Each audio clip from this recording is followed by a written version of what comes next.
En este encuentro vamos a plantear o ya definitivamente hacer el cierre de los 5 videos con algún material que no fue expuesto, que complementa a la filmación. En esta comparación tenemos por un lado los ejes del miembro inferior y del otro lado, hacia la derecha, los ejes de la rodilla.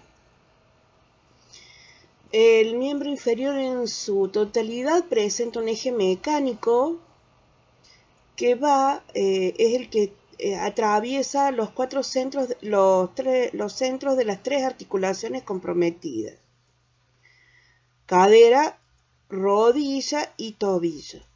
Uniendo esos tres centros tenemos un eje mecánico que lógicamente es el que soporta el peso y en el que se produce el mayor trabajo. Pero también tenemos el eje del fémur y de la tibia, que está recorriendo justamente la diáfisis de esos huesos y que con la línea horizontal de la articulación, del eje de la articulación de la rodilla, forman un ángulo hacia afuera menor a 180 grados, aproximadamente 170, 170. Varía también si es mujer o hombre, pues tiene que ver con cuánto se desplaza el fémur hacia afuera desde la cadera, que en el caso de las mujeres siempre es mayor. Entonces, a partir de el eje de la diáfisis femoral y la diáfisis tibial, en este centro de la articulación y su eje se forma un ángulo hacia afuera que está marcado ahí en azul. Este es el valgo fisiológico, el famoso patecatre, que hay una graduación normal, pero que si está aumentada es patológica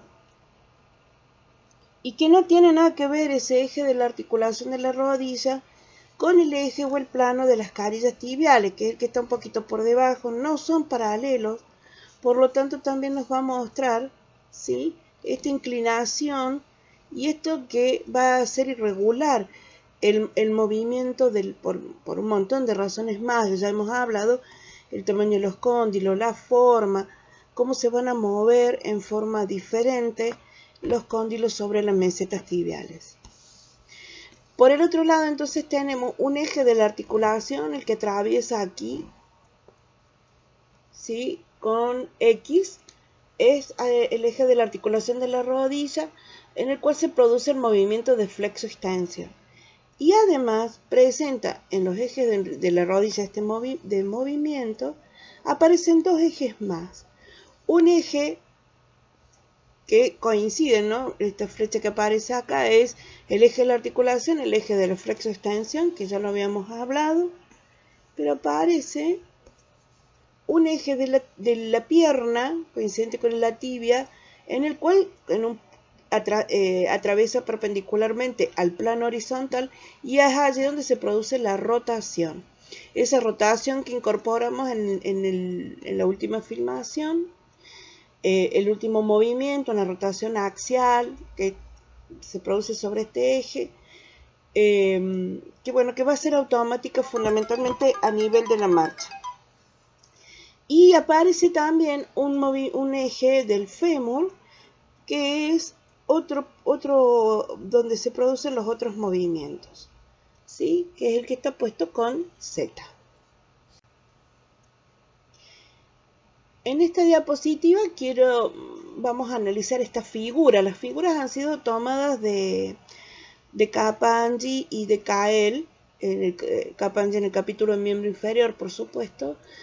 Y bueno, acá podemos sacar muchos datos, ¿no? Muchas evaluaciones, amplitud de movimiento, la posición del sacro, la carga, el apoyo del pie, muchos datos quizás de la semiología, de otras asignaturas, pero nos vamos a detener, como es lógico, los conceptos desde la mecánica. Nos muestra a un músculo, ¿sí? Se estarán dando cuenta quién es el músculo.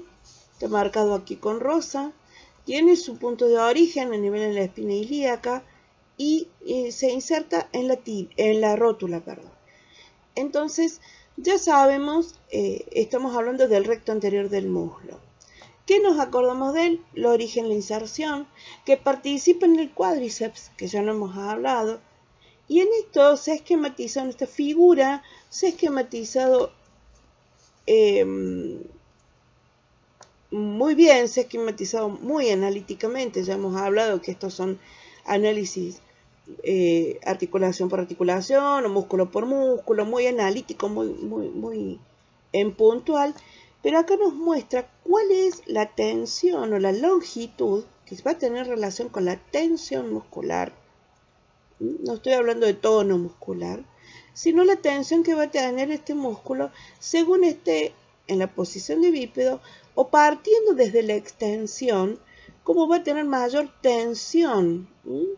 Y podemos decirle si quieren estiramiento, pero esta tensión muscular que adquiere partiendo desde allí le va a dar más capacidad de contracción, o sea, eficientemente cómo va a actuar realizando dos movimientos, porque es un músculo biarticular. Por lo tanto, va a moverse haciendo la flexión de cadera, que es el que está graficado acá, ¿sí? Hasta los 90 grados, partiendo de una extensión de 15, 20 grados, y de allí, como sufre el acortamiento de las fibras musculares, considerando su inserción, y todavía aquí le falta el gesto propio de la patada. Este es el gesto que realiza el músculo, porque falta la extensión de rodillas en el músculo de la patada, que bueno, ya ahí sí empiezan a trabajar y le colaboran fuertemente las otras tres porciones del cuádriceps, ¿sí? que no son biarticulares, que son solamente. Y esto es la importancia de la rótula, que hablamos como una polea, que hacen fuerza, pensar en todos los deportes que implican la patada, más allá de que sea certera la patada en cuanto a velocidad, dirección y todas estas habilidades que algunos deportistas desarrollan, como Messi, cómo pegarle a la patada para que haga una cierta curva.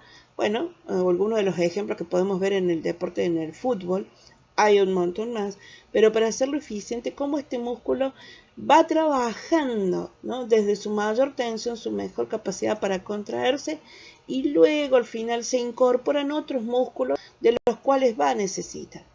Esta sinergia, este agonismo que va a ir trabajando. Bueno, y veremos también que el tobillo tiene gran importancia en este gesto para ser eficiente, ¿no? Hablo eficiente no solo para meter el gol y ser certero, sino también para un buen rendimiento muscular y que no se lesione. Lo que no hablamos también en la integración y desde la mecánica, los factores que limitan, ¿sí? Y en esto también no solo es importante la observación, como vemos ahí en esa figura que tiene que ver con las partes blandas, sino que pueden ser no solo la flexión, ahí las masas musculares, las masas adiposas en la población con más kilos, obesa, sino la tensión ligamentaria y tendinosa, también muscular por parte de los antagonistas, en ese caso sería del cuádriceps, que pueden llegar a limitar la flexión. Esto siempre en partes blandas. Nos quedarían los topes óseos, ¿sí? Que también se pueden presentar y que la experiencia, no solo la palpación, sino realizar el movimiento, nos va a dar la información. Si estos aportes de los factores que limitan lo transferimos a los que estamos viendo, que tiene que ver con el raquis, con solo observar las apófisis espinosas de la columna dorsal, donde son casi verticales, donde hay poca distancia entre ellas, lógicamente, si bien sabemos que es una curva que la cifosis, que tiene las costillas, que tiene la función de protección, hay ya por parte de otros componentes que van a limitar la extensión, pues también la característica anatómica en estas vértebras de las apófisis espinosas hacen que estos topes óseos se produzcan mucho antes, comparándolo con la columna lumbar, donde los espacios son mayores, ¿sí? Igual que con las cervicales, que por otro lado sí tienen el movimiento la función de movimiento, o un movimiento suficiente en todos los sentidos, en todos los planos, porque se mueven más las cervicales y las lumbares. Pero bueno, hay aportes desde la anatomía que también nos van a limitar, pero es necesario que los conozcamos y los tengamos en cuenta, o sea, y los vamos a tener en cuenta en la medida que los conozcamos, ¿no? Hay ahí una relación indispensable. Otros elementos a tener en cuenta cuando trabajamos la rodilla, esta figura de Cael nos muestra un paquete vasculonervioso importantísimo, ¿sí? Son los elementos circulatorios, los nerviosos, nos están faltando mirar mucho más los linfáticos y los faciales. Estos son conceptos que ya hemos revisado, pero en los aportes teóricos de los libros, pero desde los textos, pero no lo hemos repasado desde aquí en cuanto a su mecánica. Y en esto, revisar los aportes teóricos de física que les dieron el año pasado, con todo lo que es los elementos sólidos, los líquidos, y uno específicamente, un artículo que ya sé porque el profe me ha comentado, el profe Romero, cómo les ha dado, que tiene que ver con los aportes circulatorios y la aplicación de la física en este sistema. Así que si lo tienen a mano, vayan repasándolo para que refresquen un poquito esos conceptos, que es el próximo teórico para ir cerrando estos contenidos. Y en base a esto, fundamentalmente, y todo lo que vamos viendo y agregando, ¿no? Basarnos en esta, o no olvidar, y sí, también va a ser el ejercicio de la profesión, ¿no? De la práctica kinésica, con esta frase que se le acredita a Hipócrates, primum non nocere, que tiene que ver con, primero, no dañar, no agredir más, ¿sí? No solo desde la práctica, que puede ser algún mal ejercicio, alguna dificultad en lo básico, sino hoy estamos también hablando de una prevención cuaternaria a nivel médico o kinésico. Estos aportes de la prevención cuaternaria, donde estamos, donde el dar de más o hacer de más también puede dañar. Bueno, seguimos con otros encuentros. Saludos.